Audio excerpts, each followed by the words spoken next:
My name is Michelle Brown. I am currently 36 years old and employed as a financial analyst in the bustling heart of Manhattan. My career trajectory is on an upward path, and last year marked a significant milestone when I finally secured the condominium I had long desired. I might be called a successful person by those around me.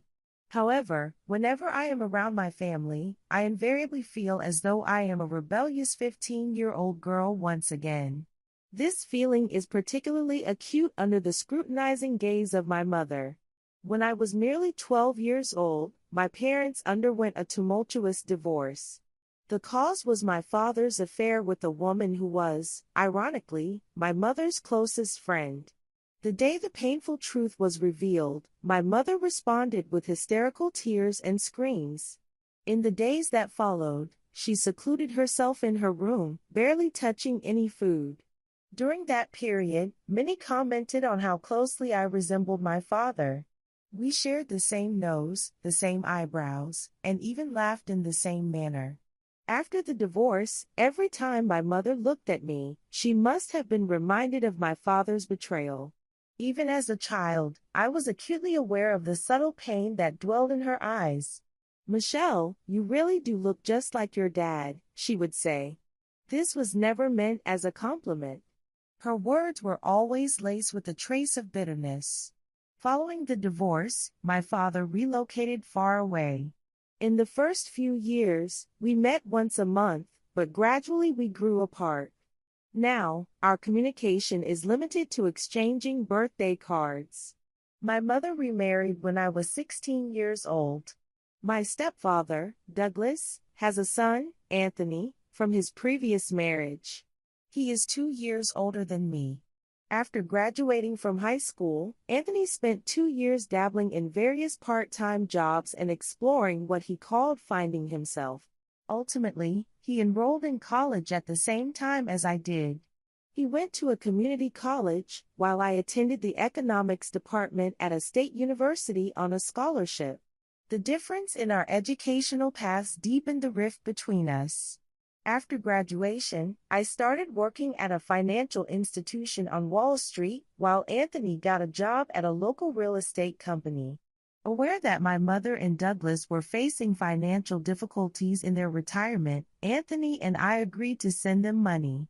I sent $1,000 every month, and Anthony sent $200.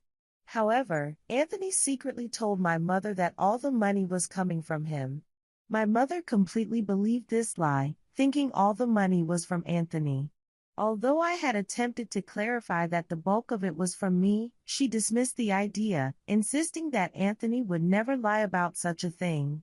Initially, this deception did not bother me. I was sending the money purely out of a desire to help her, not expecting any gratitude. But as time passed, this imbalance began to create a small wound in my heart. Whenever there was a financial emergency, my mother would call both Anthony and me. "Michelle, the car broke down. I can't afford the repair." "Michelle, unexpected medical bills have come up." "Michelle, the roof is leaking." Every time I sent money, the subsequent phone call would always end with her saying, "Anthony sent it all. He's such a good boy." Confronting Anthony yielded no change. He simply shrugged and remarked, "Mom prefers to think that way." Despite this, I continued to provide financial support quietly, continually reminding myself that I was not attempting to buy my mother's love. Today may very well be one of the most significant days of my life. There are sweat beads on my hands as I grip the steering wheel. The wine bottle in the back seat makes a small sound every time I stop at a light. It's as irregular as the beating of my heart. Only 10 more minutes until I reach my mother's house located in the suburbs of New York. I inhale deeply, preparing myself mentally. There is a family gathering today. Distant relatives will also be there for this once-a-year big event. It's my first time joining it in 3 years. The last time I was there was for Douglas's 60th birthday celebration. The unpleasant memories of that day come flooding back. At that time, I was talking about the success of a major project I had in Manhattan. My mother interrupted me then, saying, Michelle, you are always talking about herself. Have you ever thought about how Anthony would feel? When I fell silent, Douglas added, she's been like that since she was a child. Only thinks of herself. Embarrassed in front of all the relatives, I felt isolated. Afterwards, Anthony consoled our mother, saying, don't worry about it, Mom, as if I had been the one who had caused her distress. When I arrive at my mother's house, several cars are already parked. I park my car in the farthest empty space and pick up the wine bottle. Checking my appearance in the mirror, I straighten my beige dress and black cardigan, a simple yet elegant attire. My hair, a straight bob style meticulously in the morning, is slightly disheveled by the wind. Taking another deep breath, I head towards the entrance of the house, which is already resonating with the lively chatter of relatives. As I opened the front door, I was greeted by the sight of distant relatives' children running around. Laughter from the adults echoed from the living room. My mother appeared in the hallway. Oh, Michelle. You've come, she said, her voice tinged with surprise. She must have sent the invitation as a mere formality, assuming I would prioritize work and not attend. Yes, I received the invitation from Douglas, I said with a gentle smile. I brought this, I continued, offering up the wine bottle. My mother took it, thanking me formally. Everyone's already gathered. Your name tag is on the table by the entrance, she said before heading back to the kitchen. The reception was as lukewarm as I expected. I approached a small table near the entrance. Small name tags were neatly arranged there. I began searching for my name. When I found it, my heart sank. The tag read Michelle Brown, and beneath it, in smaller letters, was the word parasite.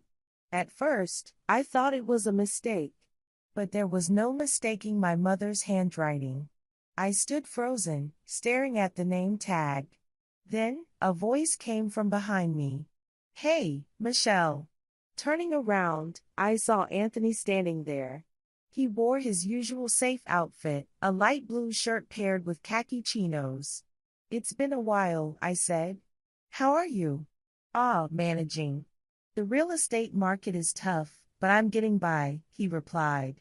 He glanced at my hands. You found your name tag? A flicker of guilt seemed to cross his face. Is this some sort of humor from Mom? I asked, keeping my emotions in check. Anthony just shrugged. She's been a bit sharp lately. Especially when she drinks, he said. I see. I stared at the name tag again. All the alienation I'd felt since childhood came rushing back. Showing off my school grades only to be met with a dismissive, well, that's to be expected. When I received a scholarship for college, my mother only said, good, it won't cost anything.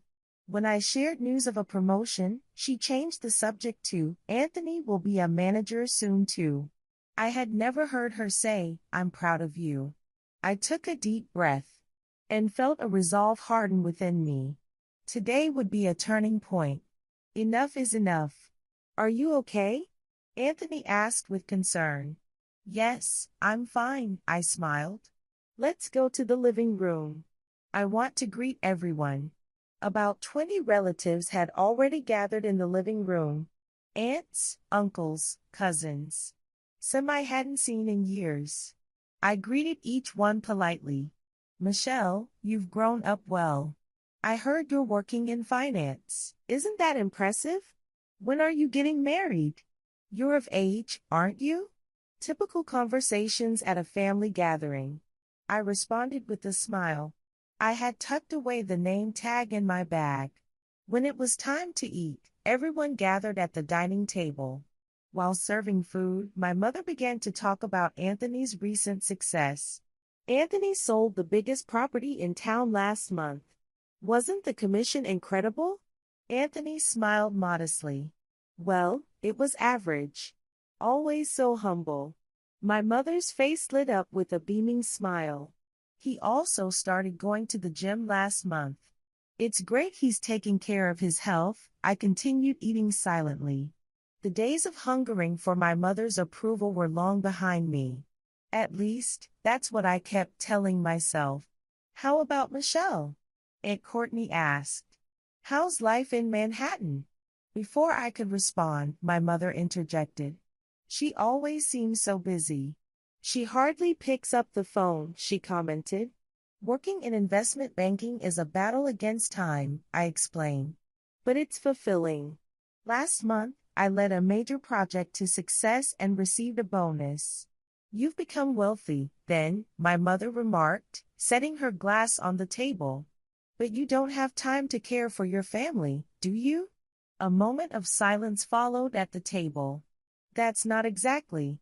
Oh, I forgot, my mother suddenly stood up. I need to serve the dessert, she said, disappearing into the kitchen. Anthony sent me a look of pity, which I found hypocritical. He was complicit, too. As the meal concluded and it was time for dessert and coffee, Douglas stood up, glass in hand. I'm delighted that everyone could gather here today, especially those who traveled from afar, he began his formal speech. He spoke about the importance of family ties and proudly introduced Anthony's recent successes. My name was not mentioned even once. As everyone clapped after his speech, I slowly stood up, feeling my heart pounding. May I say a few words? I asked. My mother looked surprised. It was rare for me to speak publicly. Of course, Douglas said, returning to his seat with a slight look of confusion. I lifted my wine glass and took a deep breath. Thank you all for coming today. It's wonderful to see faces I haven't seen in a long while, I began. I raised my glass slightly. The last time I attended a family gathering was 3 years ago. Since then, much has changed. I've been promoted at work, purchased a condo unit of my dreams, and for the first time in my life, I've felt proud of myself. People around the table listened quietly. My mother gripped her coffee cup with a stern expression. But there's one thing that hasn't changed, I continued. It's the discomfort I feel every time I come to this house. The air in the room was filled with tension. Today, when I found my name tag at the entrance table, it is labeled parasite. I took the name tag out of my bag and placed it on the table. A few people leaned in, and small gasps of surprise were heard. At first, I was hurt. But now, I see this as a turning point in my life, I stated, slowly lifting my glass. Today, I would like to propose a toast to what may be our last reunion. The room fell into complete silence. Anthony's eyes were wide. My mother had gone pale. All these years, I've done many things in a bid to be acknowledged. Sending $1,000 a month was one of those things. What are you talking about? My mother interrupted. Anthony has. No, Mom, I said quietly. Anthony sends $200 a month. The remaining $1,000 has been from me for the past 5 years. Whispers of astonishment spread among the relatives. Anthony stared at the floor. But that's ending now. The last payment I made last month was the final one. And that's not all, I continued.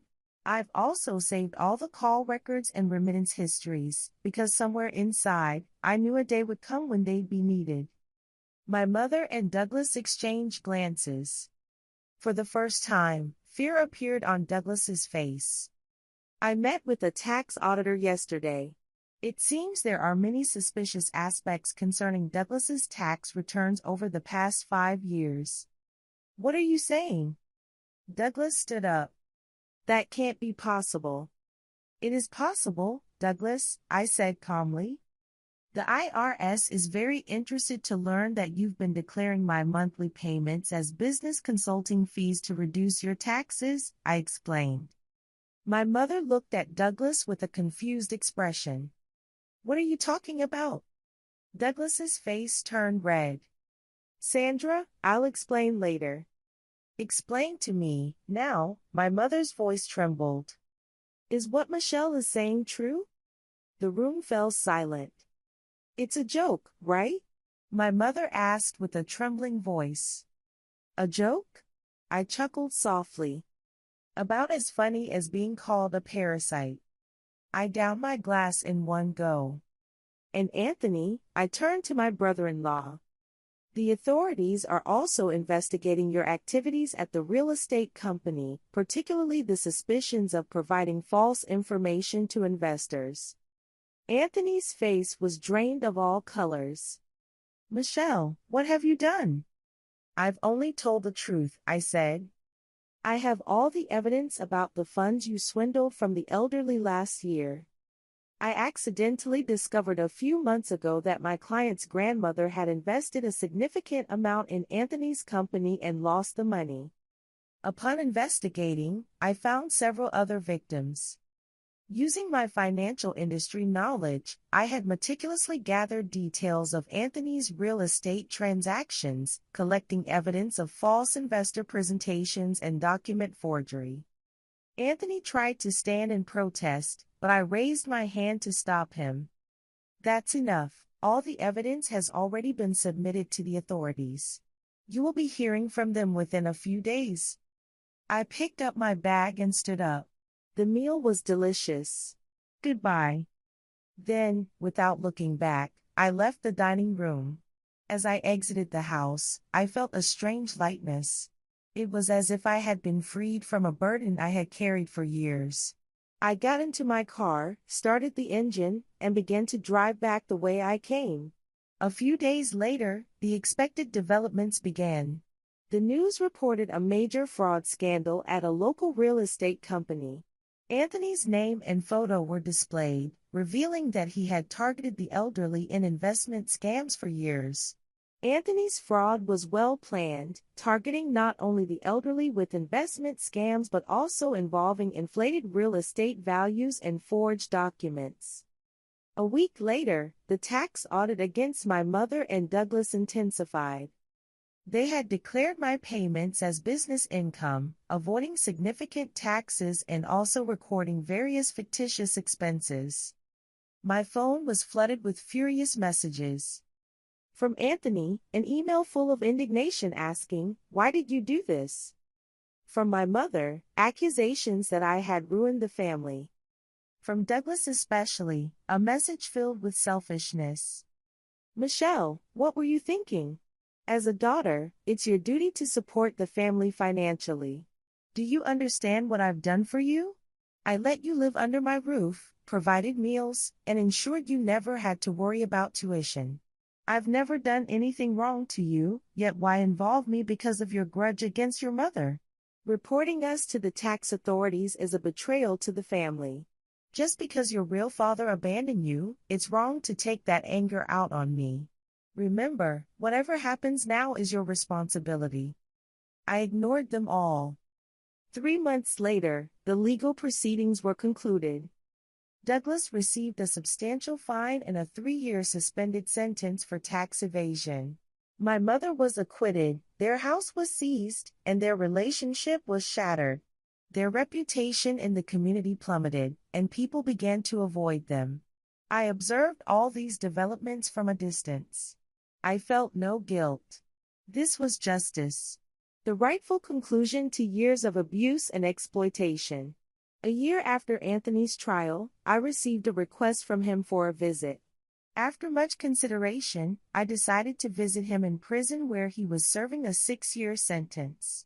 Initially, I intended to refuse. What meaning could there be in having a conversation with him?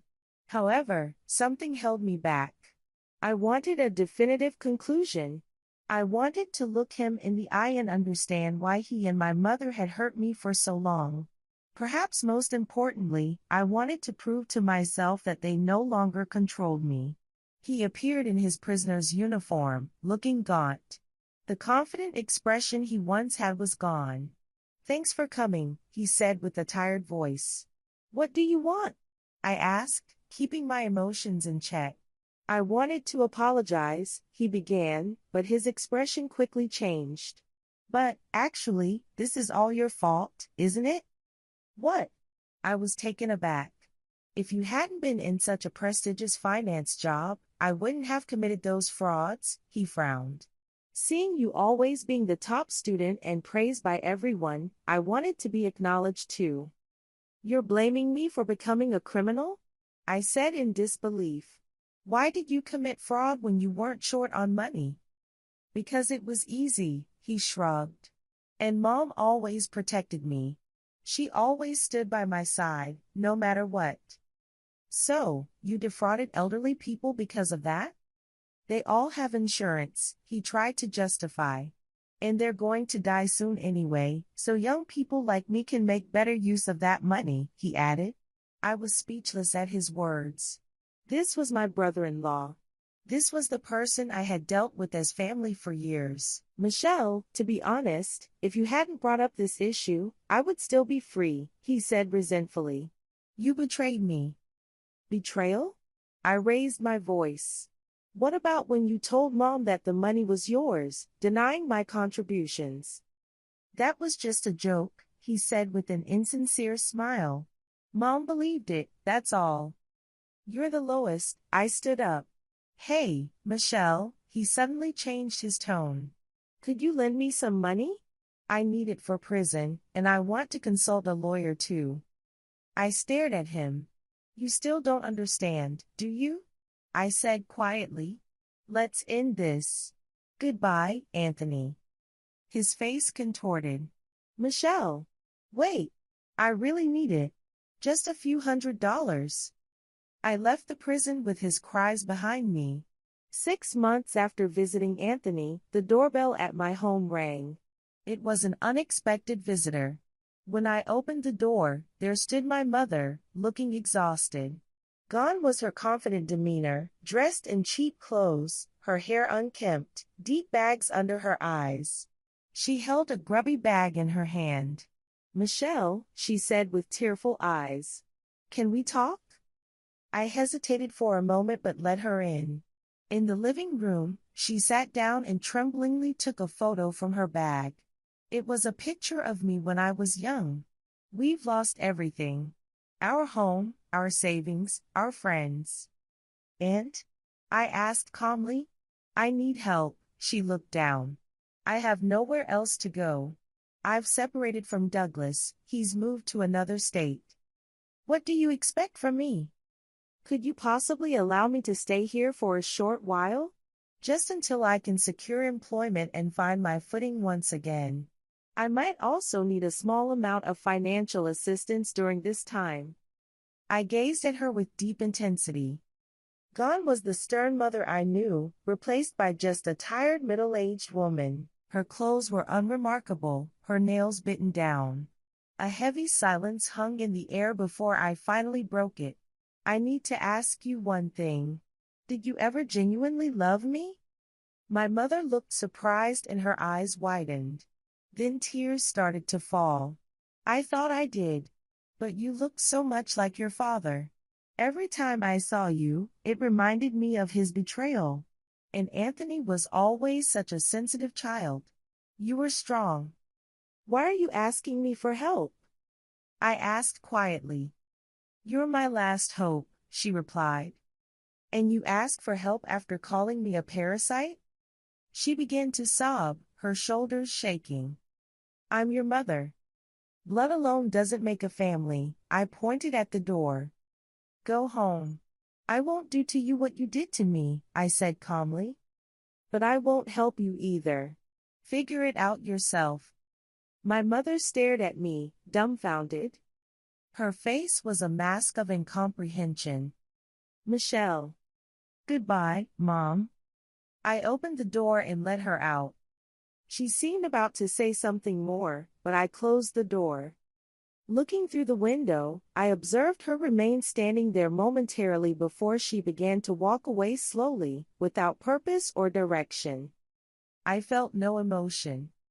Just a refreshing clarity, as if waking from a long nightmare. 5 years have passed since then. My life has changed in many ways. I was promoted to vice president at work, built new friendships, and realized a long-held dream by founding a nonprofit organization. It supports people trying to escape economic abuse. I had cut off all contact with my mother, stepfather, and Anthony. Occasionally, I hear about their situations. My mother is living alone in a small apartment. Douglas apparently has a low-paying job in another state. Anthony is still in prison. One day, a letter arrived at my office. It was written in a familiar handwriting. It was from my mother. My hands trembled as I opened it. Inside, there was a brief message written in a rough, hurried handwriting. Michelle, I will never forget how you destroyed our family. I raised you as your mother, and you are a heartless person with no gratitude. Anthony was always much kinder than you. Imagine my misfortune having a cold-blooded daughter like you. Your father was the same. He betrayed me and then left. You are just like him. You ruined my life and felt nothing. May God judge you. Sandra. I quietly threw the letter into the trash can. Now freed from the past's curses, there is no need for me to look back. This is my new life. A life stronger and freer, born from past pain.